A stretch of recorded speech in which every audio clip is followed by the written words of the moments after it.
Welcome to Choice Classic Radio. Like us on Facebook, subscribe to us on YouTube, and help keep this show alive by donating at choiceclassicradio.com.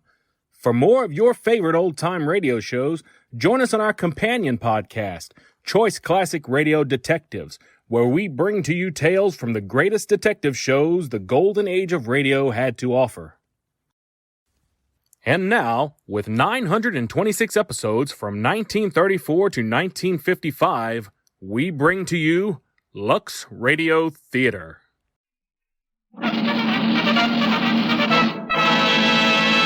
From Hollywood, California, the Lux Radio Theater presents Bing Crosby and Joan Blondell in She Loves Me Not with Nan Gray.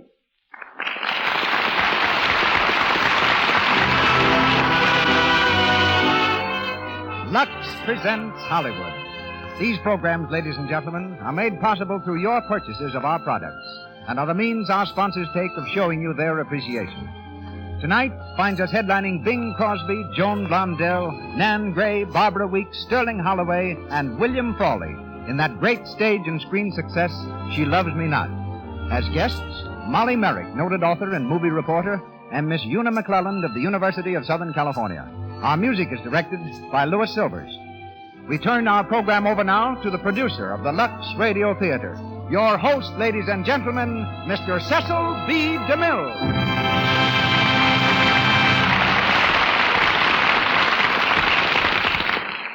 Greetings from Hollywood, ladies and gentlemen. Back in 1925, at just about this time of year, a footsore young man tramped into Los Angeles with assets consisting of a drum, a voice with a husk in it, a knack of phrasing songs that was entirely new, and $15 in cash. He'd driven from Spokane, Washington, but his automobile had expired several miles back on the edge of the San Fernando Valley. His name was Harry, but he was heard first at the Coconut Grove in Los Angeles under his nickname, Bing. Later, he toured with Paul Whiteman's orchestra. Then radio catapulted him into national fame and Hollywood. Bing Crosby today is one of the biggest box office attractions in motion pictures. His voice and personality lure millions to their loudspeakers weekly. His phonograph records are bestsellers the world over. Few names in sports are more respected than Bing's. He owns a large stable of racehorses, plays championship golf, and is actively concerned in football and prize fighting. In spite of these multiple interests, you're very likely on a Sunday morning to find the screen's #1 crooner singing in a choir of a small church near Hollywood. Recipient of countless honors, his latest is the degree of Doctor of Philosophy in Music, bestowed a few weeks ago by Gonzaga College, where Bing once studied law. Tonight, he becomes a college student once again, as he reenacts the role of Paul Lawton, which he played on the screen for Paramount in Howard Lindsay's rich comedy, She Loves Me Not. Starred with Bing is the ever-delightful Joan Blondell as Curly Flagg. Daughter of a vaudeville comedian, Joan has been on the stage in all parts of the world since childhood. Few stars in Hollywood have worked so hard for success or deserve it more.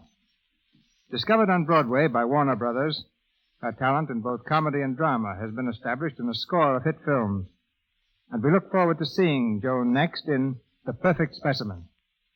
From the new Universal Studios comes Nan Gray, a discovery whom Hollywood has been watching very closely since her splendid performance in Three Smart Girls. Nan's next film is called More Than Love, and tonight she's heard as Midge Mercer. Barbara Weeks plays Frances, Sterling Holloway is Buzz Jones, and William Frawley of Paramount Studio is Gus McNeil. Now for the brighter side of higher education. The Lux Radio Theater presents She Loves Me Not, starring Bing Crosby, Joan Blondell, with Nan Gray.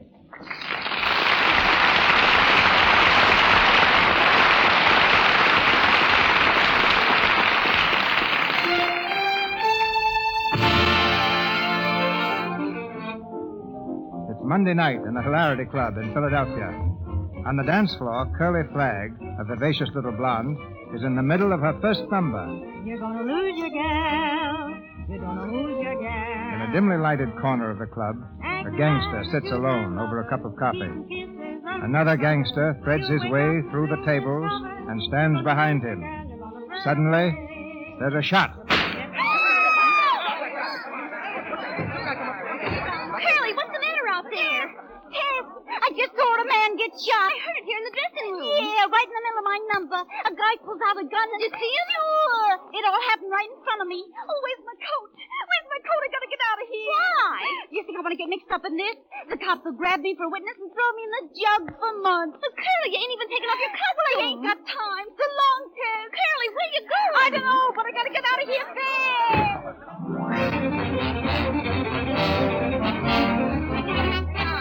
Papy, gangster shot and hilarity club, police hunt singer, Curly Flag. Papy.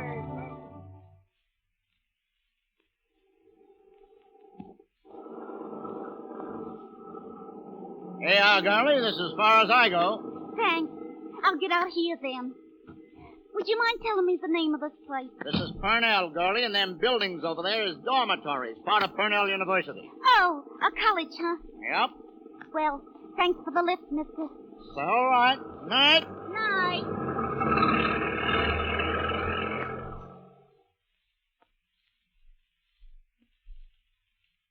This period of English literature to the year 106 is called Old English or Anglo-Saxon. Come in. Hello. What? Hey, wait, you can't. You can't come in here. Women aren't allowed in the dormitories. Well, there ain't no signs up that I can see. Hey, are you one of these college students? Yes, but I won't be if I've been watching you through the window, and when I saw you eating that piece of cake, well, I just couldn't help it. Oh, is that what you wanted? A piece of cake? Well, here. That's a cinch. Thanks. What, you want a glass of water? Uh-huh. Yeah. You feel better now? Oh, I was awful hungry. What's the matter? You broke? Uh-huh. You don't mean you're actually starving. Well, I don't suppose you really starved for about a week or 10 days, do you? Oh, well, here. We'll go on down to a restaurant and get you fed right. I can't. Why not? The police are after me. Police? Yeah. Well, what is it? It's a murder case. Murder? Yeah, but I didn't do it. They want me for a material witness. You mean you actually saw somebody get murdered? Yeah, but I didn't know who the guy that done it. I only saw the back of his head. You see, I was doing my numbers at the time. Number? Yeah, at the hilarity club where I work. I didn't even take time to change. Well, look, if you didn't do it... Hey, I knew a girl once that got mixed up in a murder. Perfectly innocent, you understand? And they held her in jail for 4 months. I ain't gonna sit in no jail for 4 months, I'll tell you those. Gee. Can they really do that to you? Sure, if you can't put up no bond. That's a darn shame. Say, look, my allowance doesn't come until next week, but I can let you have it. Ah, that's no use. This is a big-time murder. They'll be watching for me everywhere. It's no good taking your money and walking right into a cop's arms, you know. No. Well, there must be something we can do. Hey, you boys get a pretty good break here. It's nice. Can I have a cigarette? Oh, sure. Thanks. I looked in your window a long time before I got my nerve up. You look like somebody that might help a girl. Mm-hmm. Say, that sounds like somebody doing taps. Hmm? Listen. Oh, that's, up there, that's Buzz Jones. He's got the room over this. He's a swell tap dancer. Yeah? You see, I think I'll go up and talk to Buzz a minute. You stay here, huh? Oh, well, you'll be back, won't you? Oh, sure. We'll think of some way to help you out of this. Okay.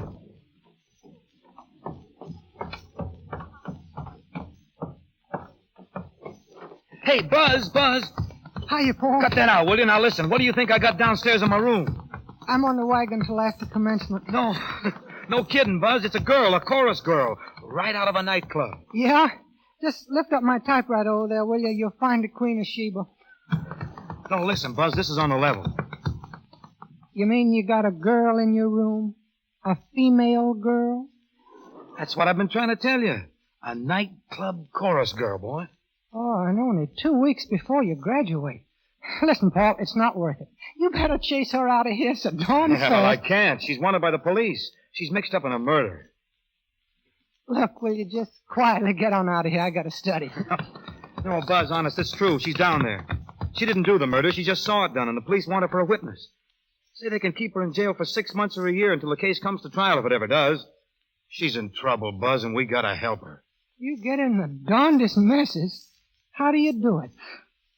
Well, you're in on this one, too, now. I declared you in. Oh, just fell, huh? You know how it's going to look if we get caught? Yes, but... Well, if one man were caught hiding a girl in the dormitory, it might look bad. Very bad, but two men? No. No, 2 men makes it fine. Well, look, come on downstairs, will you? Come on, I want you to meet her. Oh, that'll be just ducky. Say, it's a good thing the other fellas in this entry are out tonight, huh? Yes, indeed, but we're taking plenty of risks as it is. Well, go on, go ahead in. Hello, boys. Oh, hello. This is, Buzz Jones. Pleased to meet you. My name's Curly Flagg. Miss Flagg, I salute you. Buzz and I are going to take care of you. Oh, Well, now, look, we'll just hide her here until the whole thing blows over, huh? We can dress her up in boys' clothes. yeah? Hey, wait a minute. Buzz, you're a genius. We'll have to cut her hair, of course. Of course. Oh, yeah? Paul, did you ever cut anybody's hair? No, but, I used to mow the front lawn when I was a sprout. That's the same thing. Come on. I got some nail scissors here someplace. Wait a minute. I'm not so crazy about this. Now, my dear young woman, I must ask you please not to interrupt. Now, would you rather we trimmed your hair or turned you over to the cops? Well, do you think I ought to pull? Sure. Okay. Get the scissors. Right here. It'll grow out again in jail, I suppose. You're not going to jail. You ready, Buzz? Sure. Ready, Curly? I guess so. All set? Go! Next, shine, manicure, next. Listen, take it easy. Oh, hold still, will you? How can I cut your hair if you're going to jump around? How like about a that? nice shampoo? You might spoil my looks, you know.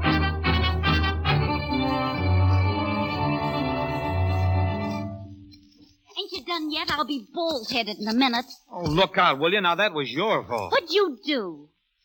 Well, I just went a little deeper than I had figured. Oh. How's it look, Buzz? Well, it looks kind of chewed, but could be worse. Well, let me see. Where's the mirror? Right over there. Oh, yeah. Say, I make a pretty good-looking boy at that, don't I? Sis boom bar. Yeah, college. Hey, shut up.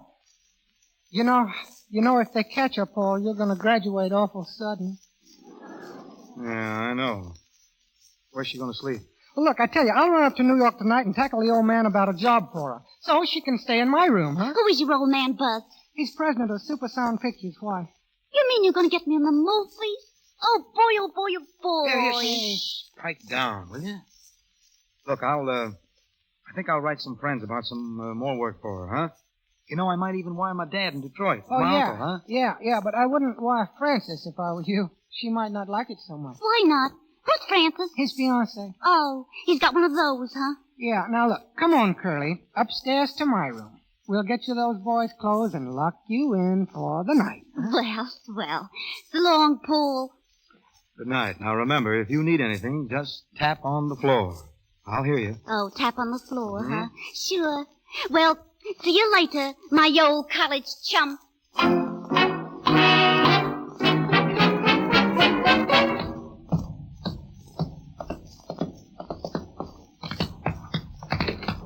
Hey, what's the matter? What's the matter up here? Stop that. Oh, why didn't you let me finish it? I was doing a dance for you. You're doing a dance? Yeah, I just routine a swell comedy dance. I wanted to show it to you.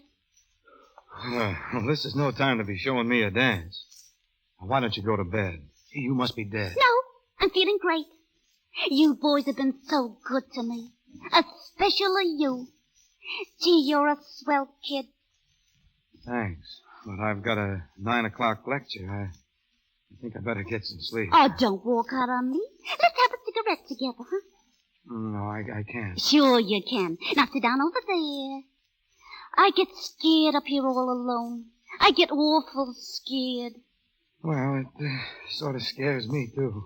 Oh, you poor darling. Oh, I'm not kidding. This is serious. You know, we're trying to help you, but we're taking awful chances to do it. I know it. You got to be careful. You got to help us all you can. Sure I will.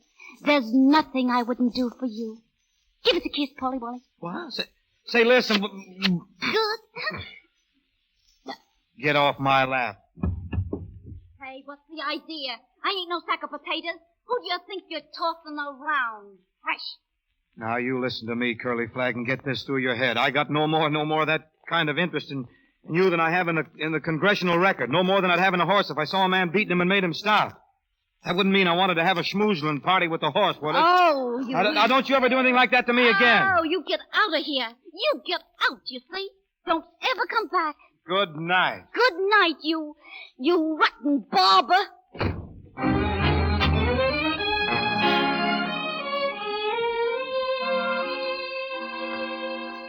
And that's the story, Dad. I figured you might be able to help her out. Paul Lawton's got her hidden in my room. We got to keep it quiet, of course. Of course, of course. Then you'll help her, Dad? Certainly I will. Now, if you'll just step outside a minute, Buzz, I am pretty busy. Okay, now, but don't forget, keep it quiet. So long, Buzz. Hello? Give me the publicity department, quick. Hello, publicity. This you, Gus? Well, listen, Gus. Super Sound Pictures has a new star. Yeah, her name is Curly Flag. Don't ask me what she looks like. I don't know. But it's the biggest publicity story of the year.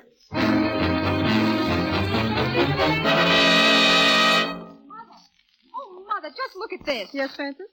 What is it, Francis? It's Paul. He's involved with a nightclub girl, a murderess. Paul Lawton? There's a picture in the paper. I'm going to break our engagement. Oh, my dear, don't do anything hasty. Hasty? I'm going down to Purnell this minute.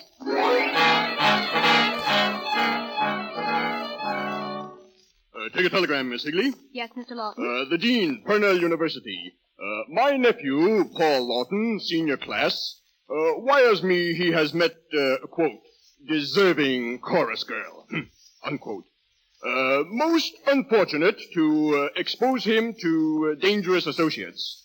Suggest you investigate and advise me of situation. Charles N. Lawton. That's all. Oh, wait a moment. Take another one. Paul Lawton. 54 Anderson Hall, Purnell.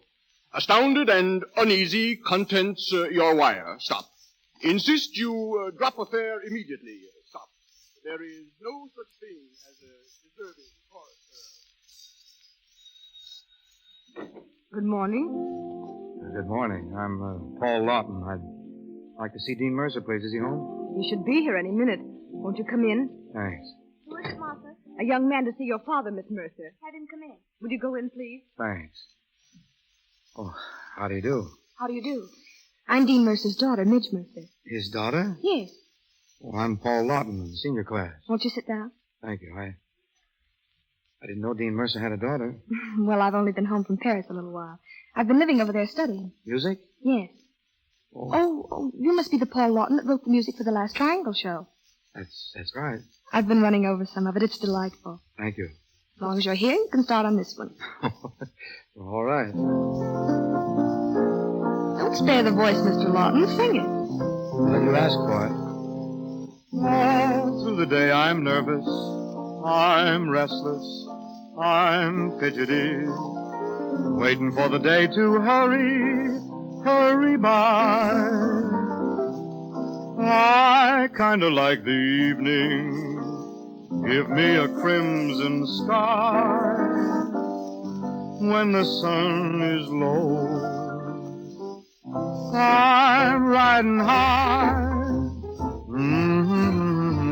I'm humming 'cause my daily work is through. And I know that night is coming, and the night'll find me arm in arm with you. I'm whistling, looking at that lovely moon. When the stars above are glistening, I'm just as tickled as a baby with a toy balloon. La la la la la, I'm singing, happy as a boy can be, 'cause I see you right there waiting, underneath that usual 3-4-2.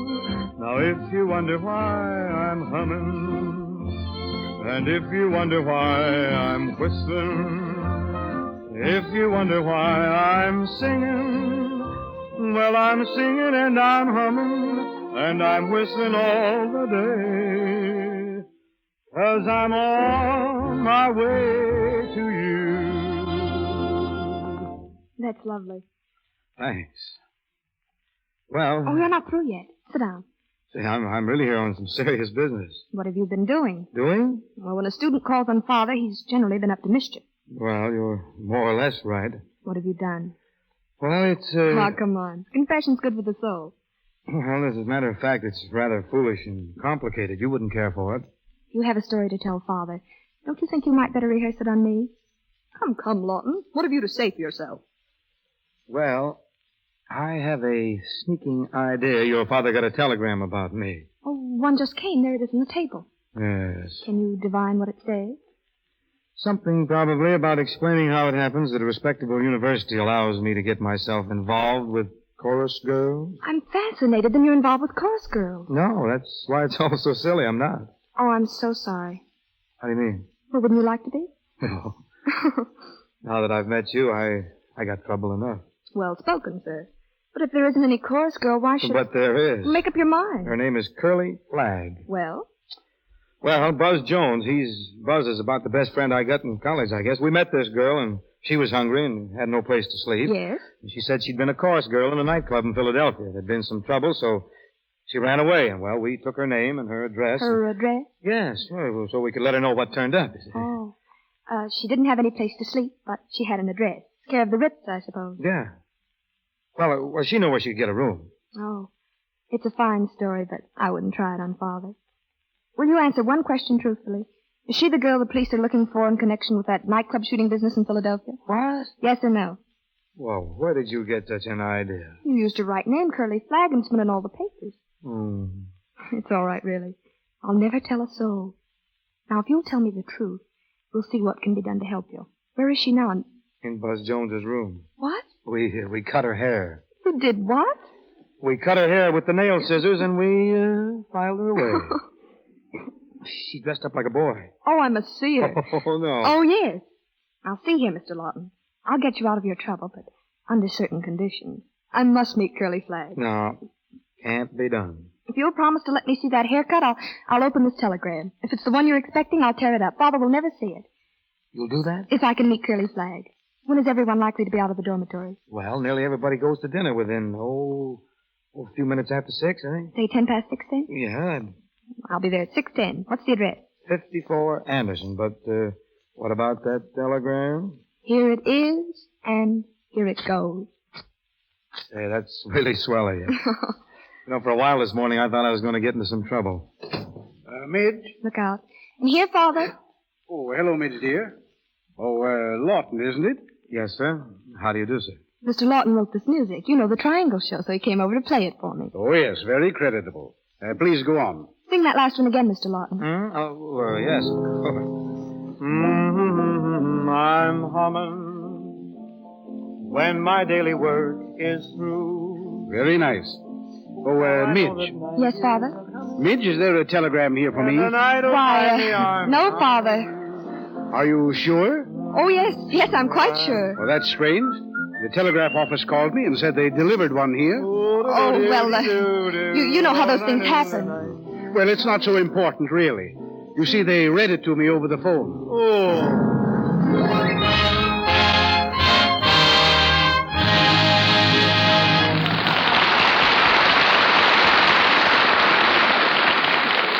In a few moments, we'll go on with Act Two of She Loves Me Not, starring Bing Crosby, Joan Blondell, and Nan Gray. Meantime, let's look in at the Brown Derby, that famous Hollywood restaurant. We're sure to find it filled with movie people, perhaps several of the beautiful women whose names are known to film goers the world over. But tonight, we're interested in the conversation of two little waitresses. One of them has just come to Hollywood. Naturally, she's impressed. Gee, I can't believe it. Me being so close to Clark Gable, I could reach out and touch him. And, I nearly dropped my tray. Isn't that Claudette Colbert over there? It sure is. Stunning, isn't she? I'll say. What a complexion. Oh, what wouldn't I give to know how she keeps it so gorgeous? You mean to say you don't know? You are a greenie. Oh, well, anyway, knowing won't do me any good. Look at the money they have to spend. Yeah? Well, let me tell you something. 9 out of 10 of these swell-looking screen stars use Lux toilet soap because it has active lather that guards against cosmetic skin. Cosmetic skin? Sure.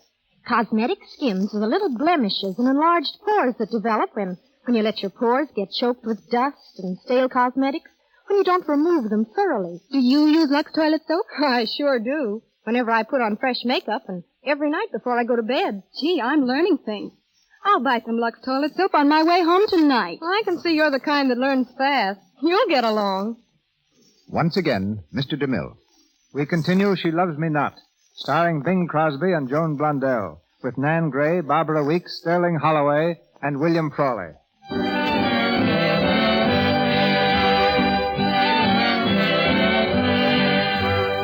The same evening, a few minutes before 6, in Buzz Jones' room, Curly Flagg stands in front of the mirror admiring her boy's costume, which consists of rather baggy trousers and an old windbreaker. Gus McNeil, publicity director for Super Sound Pictures, knocks quietly at the door. Curly turns quickly, putting on her very heaviest male voice. Who is it? Hiya. Hello. Bud Jones is out of town. I'm his cousin. Well, I'll be a ring-tailed baboon. All right. Go ahead and be it someplace else. Hey, that's a good performance. You know, I've seen dames play little boys before, but... Hey, let's see you walk. Let's see you walk. Just turn around and walk out. Now listen, Curly. I don't know what you're talking about or who you are, but you better get out of here before I call my cousin. Oh, I'm so sorry. Now listen, my name's McNeil. Gus McNeil. Here's my card. Now read it and take it all back. Oh, you're from Super Sound Pictures. Well, if you see it on my card, it must be so. How do I know you're really from Super Sound? Oh, now look, Curly, we're wasting time. May we, speak freely? I guess so. Well, very well. To begin with, how'd you like to be featured in your first picture? Wow. Be quiet. When I want an answer, I'll ask for it. Now, to continue, Mr. J. Thorvald Jones has an impression that Super Sound may be able to use you, and he's delegated me to decide. There are several things to be settled. Your age, your figure, your salary, and you may have to go to a hospital for a few days to get your voice cut out of your nose and grafted into your throat. Say, listen. You listen. I'll do all the talking. If Super Sound gives you a contract, they'll post any necessary bonds with the police for your appearance. Your legal troubles will be finished. Would you like that? I certainly would. All right. Now, I have a cameraman downstairs. We're going to take a bunch of photographs. Tomorrow we'll do a newsreel. You're to work under my absolute orders, understand? But look at... You look at... Now, here's the gag. We've got a college picture on the fire now, but it's terrible. Beatrice Yvonne is starred, but we're going to fire her, and you'll take her place. Wow. Quiet, quiet.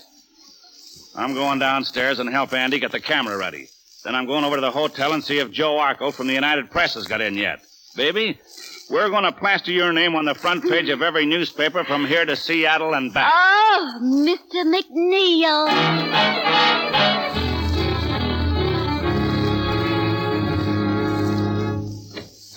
Midge! Is this Mr. Lawton's room? Oh, come on in, Midge. Hello, Paul. I've been expecting you. I hope no one saw me coming. Oh, there's not much danger of that at this hour. Nice room you've got here. Except for those steins. Those steins? Well, I'll positively break them all the first thing in the morning. Now, what did your father say after I left?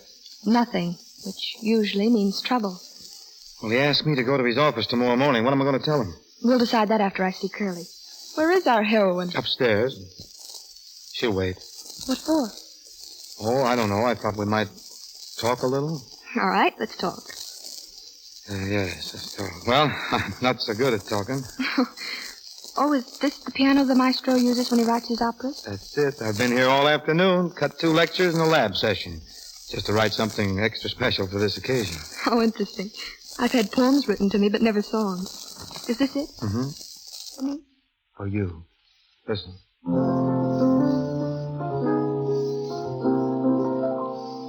I could sing your praises with eloquent phrases, describe you and bribe you with wonderful speeches. I could sing your praises with grand repartee. But, darling, I desire to confess my love, express my love this way. I know the words that I use are simple and not very smart. But what I say to you, straight from the shoulder, right from the heart. Others may sing the spring, to them making love is an art.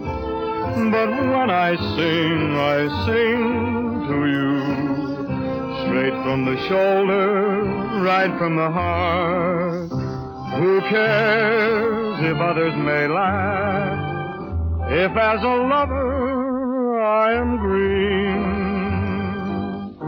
Who cares? Let 'em all laugh, as long as you know just what I mean. It's old as the hills, it's true, to whisper I love you, I do. But when I say I love you, I do. And when I pray that we'll never part, it's straight from the shoulder, right from the heart to you.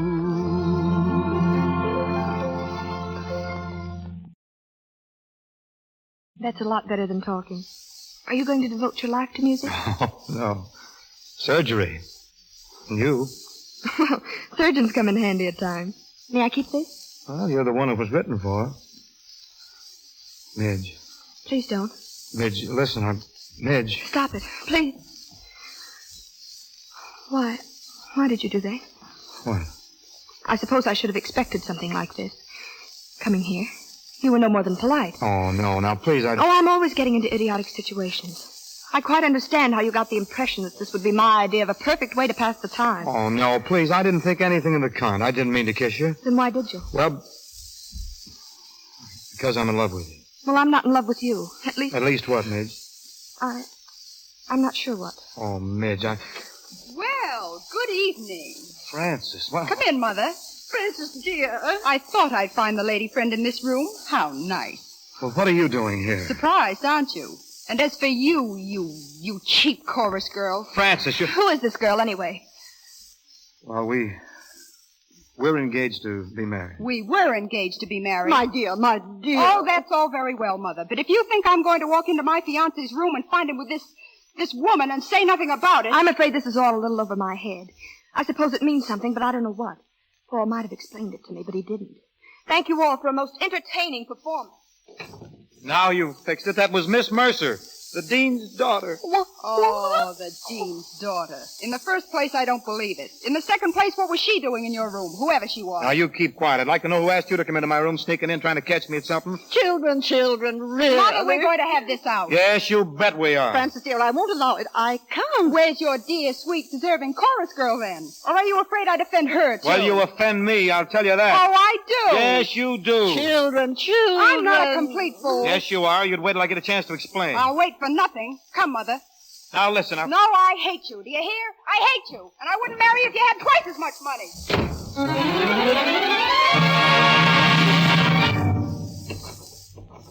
Hello there, buddy. Who you? This is Buzz Jones' room, and he's out of town. Oh, that's all right, fella. I ain't looking for no Buzz Jones. I got a date with a dame in the sea college somewheres. You can't hang around in here. Beat it. I ain't going to hurt nobody, kid. Take it easy. Take it easy. I just want to catch me breath. Well, catch your breath outside. Now, look here, guy. If you don't get out of here, I'll send for some of the boys downstairs. Say, wait a minute. Come here, let's take a good look at you. Hey, you go to school here, kid? No, I just come down to visit my cousin. You're just here on a visit, huh? Yeah, going back home tomorrow. Yeah, back to the hilarity? Huh? Hello, Curly. Oh, what do you mean? The boys down at the hilarity asked me to look you up, the old shit. Give my regards to Curly Flagg. I'm not Curly Flagg. I'm not Curly Flagg. Oh, so you ain't Curly No, Flagg? no, I'm not. You know why I'm here, Curly? The Bull's just looking for you as a witness. You might tell him what you seen that night. I didn't see anything. I tell you, I didn't. Yeah, but supposing the Bulls went to work on you with a rubber hose. Oh, I didn't see anything. I tell We you. ain't taking no chances. You and me is going for a ride. Oh, you keep away It from ain't me. no use, Curly. Let's get going. No. Shut up. You hear a book in the push. What's the matter? What's the matter? Oh, Paul. Hey, what are you doing now? Get away from her. Get away yourself, Look out, he's got a gun. Oh, boy. You knocked him out cold, Paul. Golly, I was so scared. Who is he? He's a gangster from the Hilarity Club. He wanted to take me away from here so the cops couldn't get at me. You mean he came here to take... Yes, to rub me out. Gee, you saved my life. Good Lord. I'll bet he's got his whole gang with him. What do you mean? Yeah. You see? There. Now, what did I tell you? He's coming in. Well, sock him. Sock him hard. Hey, what's all the rumpus about? Ow. Oh, what you hit him for? Shut that door. Who's he? That's Mr. McNeil, the best friend I got. Well, how did I know that? He's gonna get me in the movies. You just went and ruined my whole career. Now, look here, Curly. I'll bet he's dead. Oh, dear. Maybe that's one of them. Now, grab that vase on the table and stand behind the door. When I open the door, let him have it. All right, I got it. Lawton, what's the meaning of all this? Oh. Will you look at what you've done? Dear, I blew him out like a light. Who is it? That was only Mercer, the dean of the college. Well, that makes us even.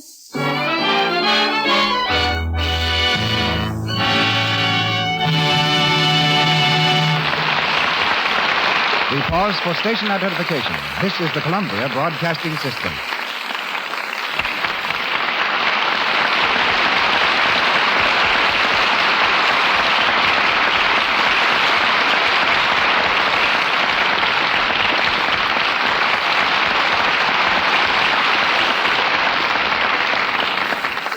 While waiting for Act 3 of She Loves Me Not, starring Bing Crosby, Joan Blondell, and Nan Gray, we'll have an interlude with a real student from a real college. Many people have the idea that a modern college consists of a football field surrounded by pretty girls and a few classrooms. But while the University of Southern California has its share of gridiron heroes and dazzling co-eds, it's also one of the finest schools on the West Coast, and I believe the only university in the world offering a complete course in cinematography. Cinematography is a college word meaning the art of making motion pictures. To tell us what Hollywood in a classroom is like, I've chosen one of the students at random. She's turned out to be Miss Una McClelland. And if beauty is a requirement in cinematography, I'd say Miss McClelland must be on the honor roll. That's all very nice, Mr. DeMille, but it may lead some people to believe that all we're interested in is in becoming stars. Actually, we haven't any illusions about becoming Garbos or Gables. We simply realize that motion pictures are one of the greatest forces in modern life, and we think it's a good idea to know something about them. By this, I mean a knowledge of such things as costuming, makeup, writing, producing, directing, and photography. These are some of the subjects we study, and while our work can't be compared with what you do in a real studio, we can and do start from scratch and turn out pretty good motion pictures. With the university only a few miles from Hollywood, our studios ought to be of some help to you. They certainly are. Without their help, our course couldn't be nearly as interesting or successful. They aid in many ways. First, they let us use their studios and laboratories for experiments. Then they've been very generous in lending us stage settings and costumes. And every year when our varsity club puts on its stage show, they help us out in coaching.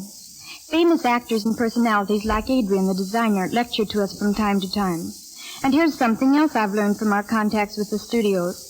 That practically every movie star uses Lux toilet soap and has used it for years. I've heard them tell about it right on this program. Of course, I'm not a movie star, and I don't ever expect to be one. But you may still be interested in my opinion. I use Lux toilet soap regularly, and I'm sincerely enthusiastic about it as a beauty care, and a lot of my friends use it too. Now let me see. How else have the studios helped us? Oh, yes, one of the greatest things they've done for us is to use students as extras. They've aided many boys and girls to pay their way through school. USC students may be seen in several current pictures. Among them, Wells Fargo, Navy Blue and Gold, and Life Begins in College. And the university helps Hollywood. Your campus and buildings have come in very handily for some of our new college pictures like Yank at Oxford and Hold'em Navy.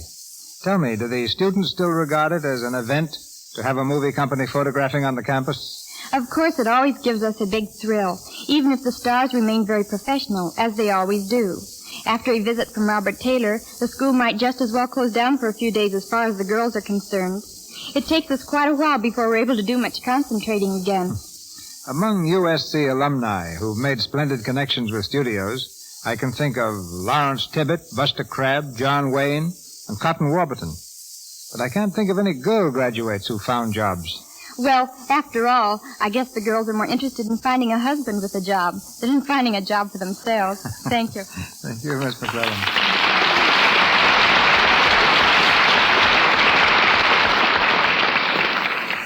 Once more, Bing Crosby, Joan Blundell, Nan Gray, and our all-star cast in She Loves Me Not.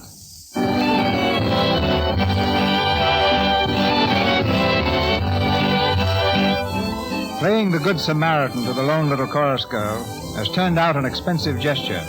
To date, it has netted our hero one broken engagement, one blasted romance, and a splitting headache. In his room, Paul walks the floor, nervously biting his nails.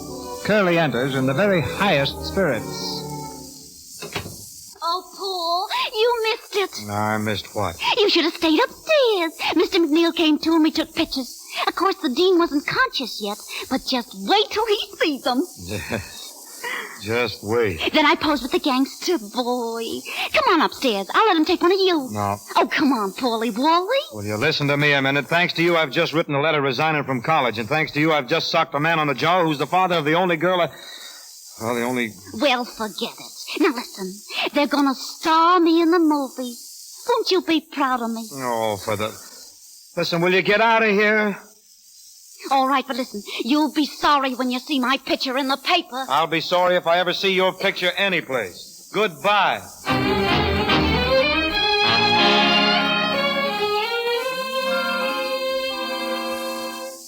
How do you feel, Father?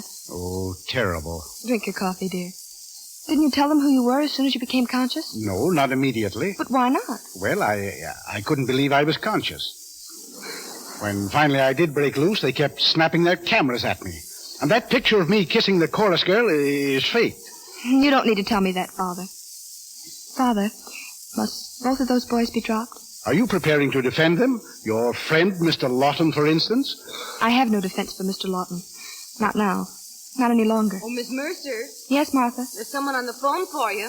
Oh, I'll take it in the office. Excuse me, Father. Don't be long, Midge. Hello? Hello? Goodbye, Midge. What? This is Paul. I said goodbye. That's the toughest part, so I want to get it over first. Oh, goodbye and good luck. Well, wait. Don't hang over. Goodbyes are over. Well, couldn't we talk our way backwards? There's nothing to talk about. You think I was trying to play two girls at once, huh? I counted 3 one day. That is, if I was included in your calculations. Well, if I told you that I've never been in love with any girl in the world except you, would you believe me, Midge? Would you? No, I wouldn't. Maybe your fiancé will believe it, but I don't. Well, I didn't think you would, but it's true anyhow. I'm leaving Purnell today for good. Hello. What? You started by saying goodbye. Well, I suppose hello is the end. Well, wait, don't hang up. Please don't. Are you crying? No, I'm not. Midge, Yes? I'd like to have you listen to something, if you would. It's another song for you. You hold the phone, Midge? Can it be the trees that fill the breeze with rare and magic perfume? Oh, no, it isn't the trees. It's love in bloom. Can it be the spring that seems to bring the stars right into this room? Oh, no, it isn't the spring. It's love in bloom. My heart was a desert. You planted a seed. And this is the flower, this hour of sweet fulfillment. Is it all a dream, the joy supreme that came to us in the gloom? You know it isn't a dream. It's love in bloom. My heart was a desert, and you planted a seed. And this is the flower, this hour of sweet fulfillment. Is supreme that came to us in the gloom. You know it isn't a dream. It's love in bloom.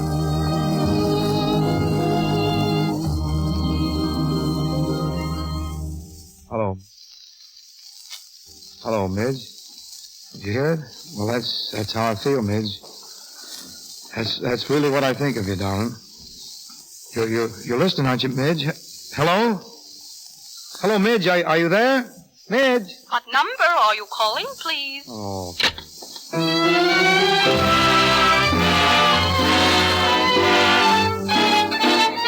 Jones and Lawton suspended. College students suspended. Paper, Purnell student body in demonstration. Demand reinstatement of Jones and Lawton. Senator Gray takes firm stand. Country rises to defense of Purnell students. Supersound Newsreel brings you Senator Gray, who comments on the situation raging at Purnell University. Senator Gray. I am not a graduate of Purnell University. My university was that of hard knocks. But if the newspapers of this great country have reported correctly the recent events at Purnell, I feel very strongly that a grave injustice is being visited upon the students involved. The girl of the hour, Curly Flagg, tells her story. It was a dreadful experience for a girl like me. I was dancing at the Hilarity Club in Philadelphia. I love dancing so much that where I dance don't matter. I'm above my surroundings. The Purnell boys who took me in and sheltered me were just wonderful to me. Just wonderful. I'll never forget them. Never. They'll always be just my boys. Buzz Jones, one of the boys who was dropped. We students who were dropped by Purnell University have no complaint to make against the college authorities. And if the faculty still feels that we no longer deserve to be graduated from Purnell, then all I can say is that whether on the football field or in life, Purnell men can take it.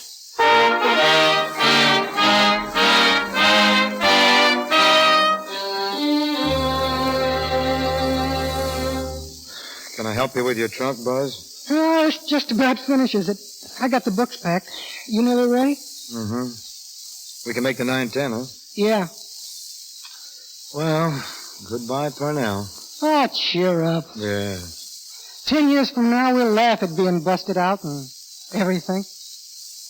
Paul, did you ever think if we hadn't come to Purnell, you and I couldn't have gotten acquainted? Well, that would have been a swell break for you, boy. What's that? I don't know. They ought to have these windows cleaned. They're cheering for somebody. Let me see, Buzz. Hey, look who it is. They're back. Who? Curly Flagg and that press agent of your father. Oh, haven't they caused enough trouble around here? Hello, Buzz. How are you, Mr. Lawton? I'm glad to find you together. Miss Flagg has come all the way from New York to thank you, boys. Come in, Miss Flagg. My boys. Oh, skip it, will you? Shut that door. Oh, boys. Don't feel so bad about being canned out of college. We're working on that and we're just... Sure. Let's be friends. Let's all be friends. Now, I've got a camera set up outside, and I want to get a picture of you two boys and Miss Flagg together. Forget it, McNeil. It can't be done. We're already suspended now, and all we need is one more flashlight with her, and we're going to get hanged. Look, I think that you and Miss Flagg had better go back to New York. Not before we get a picture. Well, you're not going to get one. Now, what do you know about that? Any bets? I'll bet you a poke in the nose if you try. Yeah, you and who else? Nix, Curly, nix. Oh, Mr. McNeil. These boys are just too young to appreciate what it means. Come in. Lawton? Jones? It's the Dean. Hiya, Dean. Shut up. Yes, Dean Mercer? The faculty meeting has just been adjourned. Yes, sir? The deliberate propaganda and official pressure brought to bear on the faculty in favor of you boys have had nothing whatever to do with their decision to reinstate you. You mean we're in? Yes, you're in. Yoo-hoo! Oh, boy. Give us a kiss, will you, Deanie? No, now, take her out of here, will you, McNeil? Come on, Curly. We got some pictures to shoot yet. I want to get one of you jumping out the second-story window. Well, so long, fellas. And don't forget, even though I'm a star, I'll always think of you as... Get out. My boys. Well, she's gone. Yes. Oh, Lawton. Yes, sir? I think there's someone waiting outside for you. She is? Yes. Oh, say, thanks, Dean. I'll see you later, Buzz. Three for Lawton! Lawton! Rock, rock, rock! Lawton! Wait a minute. Wait. Thanks, fellas. Thanks very much. You'll excuse me a minute, won't you? I'm looking for... Oh, Midge, let's get out of this. I got to speak to you.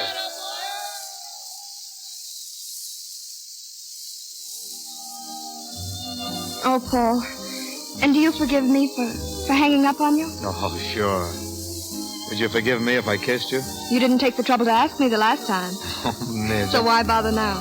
Oh, honey. Oh, Midge, hey, listen. Go away, Buzz. Say, listen, they just took a picture of Curly jumping out of the window. Does it matter?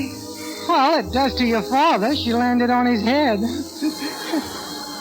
On his head? Yeah, oh, gee. Hey, what's the matter with you two? Go away, Buzz. Go away. My heart was a desert.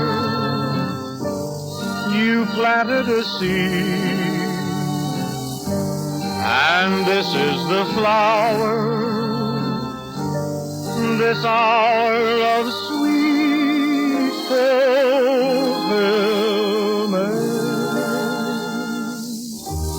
Is it all a dream? The joy supreme that came to us in the gloom. You know it isn't a dream. It's love in bloom.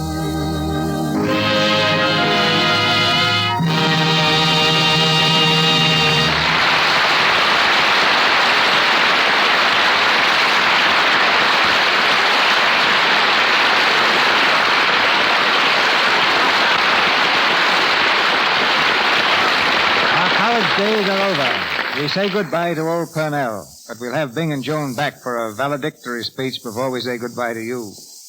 Next to getting into the movies, most girls, it seems, would like nothing better than to be newspaper reporters. I can't blame them. Women reporters such as Molly Merrick lead lives of color, drama, and excitement. Miss Merrick has been a feature writer at home and abroad for the San Francisco Examiner, has doctored screen stories and written both novels and plays. But she's best known for the syndicated column, Hollywood in Person, which she created some years ago. Just 10 years ago, Mr. DeMille, to be exact. It makes my visit here something of an anniversary celebration. Well, then let's talk about the Hollywood of 10 years ago. About the days when actors weren't forced to hide behind dark glasses because crowds then were content just to stand and look. But today... Well, they want to come away with a tangible souvenir of the encounter. Anything from an autograph to the suit of clothes the actor may be wearing. Perhaps in 1927, the players sought attention with almost as much intensity as they avoid it now. How true. Tom Mix was one of the big stars when I came here. He drove down Hollywood Boulevard in a snow-white car. It was upholstered in scarlet leather. He had his name on the doors and a huge set of steer's horns on the radiator cap. And baby Mary Osborne, the Shirley Temple of 1927, had a pale blue limousine that no one could miss, with a large blue ribbon bow on the wheel. Today, baby Marie is still a young girl. She's making her comeback at RKO. Now, last winter when I was in New York, I caught sight of a pair of stockingless ankles at one of the fashionable hotels. It was a bitter cold day, so naturally I was interested in seeing who had such hardihood. It was Nita Naldi, the great vamp of silent films. She was the first actress to dare appear without stockings. She wore the first backless sundress. What were some of our present stars doing in 1927? Well, a quiet little red-haired girl was playing Oriental types most successfully. That was Myrna Loy. Even then, she had ideas of her own as to her proper type. And finally, she fought her way to high comedy roles and stardom. Bill Powell was a heavy villain a decade ago. And Francesca Gall, the leading lady of Mr. DeMille's latest film, The Buccaneer, was entering the Hungarian State Stage Academy, from which she was later dropped, for lack of talent, of all things. But eventually, she amazed everyone by becoming the favorite actress of most Europeans. Gary Cooper was then a tall, rangy chap who played cowboy parts. Very small parts, by the way.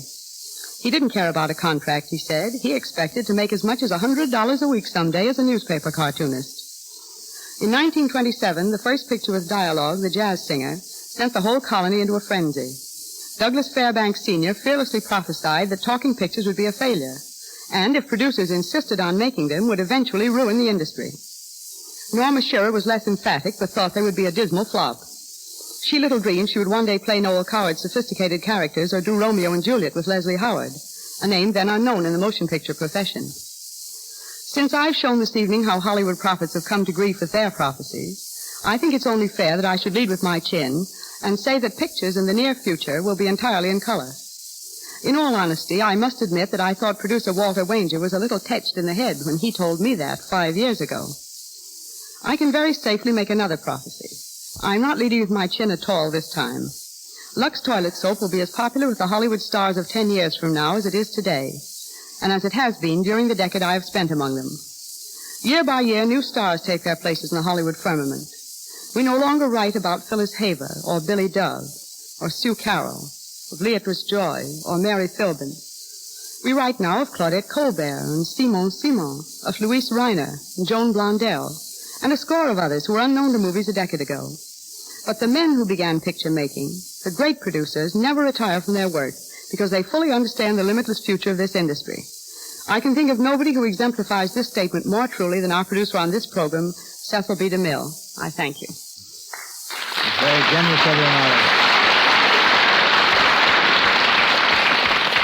We'll now let Bing Crosby have a voice in the proceedings, accompanied by Joan Blondell. What would you like for an obligato, Bing? Oh, something about soap. I'm forever blowing bubbles. How about it, Joan? Burns, yeah? Well, this much about Lux. I think that Lux toilet soap is the finest soap in the world for keeping complexions lovely and healthy and smooth. And in case there's any doubt in your mind, let me tell you right now, Mr. DeMille, that I use Lux soap every single day at home and at the studio. You know, I've heard reports about that, too. Speaking of reports, Mr. C, where'd you get that first name of yours? That sounds like one to me. Well, I tell you, back in the knee breeches days when I was a wee little tyke, a mere broth of a lad, as we say in Spokane, I used to totter around the streets with a gun on each hip. My favorite after-school pastime was a game known as cops and robbers, and I didn't care which side I was on. When a cop or a robber came in view, I would haul up my trusty 6-shooters made of wood and loudly exclaim, "Bing, bing." As my luckless victim fell, clutching his side, I would shout, "Bing, bing," and I'd let him have it again. Then as his friends came to his rescue, shooting as they came, I would shout, "Bing, da-da-bing, bing, bing, bing, bing, bing." I'm surprised they didn't call you Killer Crosby. Now tell me another story, Grandpa. No, so help me, that's the truth. Ask Mr. DeMille. I'll vouch for it, Bing. Aren't you making your next picture another cops and robbers story? Yeah, that's right. It's from the O. Henry yarn, The Badge of Policeman O'Roon. So here am I, playing cops and robbers again after all these years. Good night, Mr. DeMille. Bing, bing, bing, bing, bing, I bing, think you bing. got him, Mr. DeMille. Good night, Joan. Our plans for your entertainment next Monday night are announced presently by Mr. DeMille. We dedicated our program tonight to the American Red Cross, for by the Red Cross we mean you, the people of America, who are the sinew and heart of this magnificent organization. It was you, the volunteer workers and givers, who went to the aid of 1 million sufferers when winter floods devastated the Ohio River Basin. You nursed, clothed, and rebuilt, and provided for widows and orphans. There will be future disasters whose effects you must forestall. Victims of 1938 may be any of us. Guarantee them help now. Join the Red Cross through your local chapter. The roll is being called. Answer with your name. Give your support. Mr. Crosby appeared through courtesy of the Kraft Music Hall and Louis Silver's 20th Century Fox Studios, where he's in charge of music for the new Shirley Temple film, Heidi. Mr. Frawley's new picture is Blossoms on Broadway. I return you now to Mr. DeMille. A few weeks ago, we presented a play based on one of the first great dramas of Edna Ferber, Cimarron. A week from tonight, we present our radio adaptation of one of her most recent triumphs, Come and Get It. An exciting story of the colorful timberlands, of a man who carved an empire, and of a girl he could never forget. Our play is the occasion for bringing you one of the greatest casts ever assembled on the stage of the Lux Radio Theater. It's headed by the same superb actor you saw in the film, Edward Arnold. And sharing stellar honors, Anne Shirley, Walter Brennan, Lou Ayres, Mary Nash, and Mady Christians.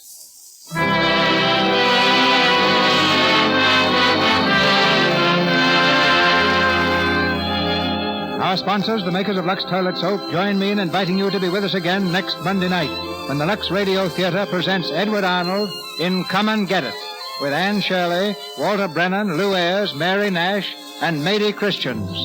This is Cecil B. DeMille saying good night to you from Hollywood. The announcer has been Melville Ruick. This is the Columbia Broadcasting System.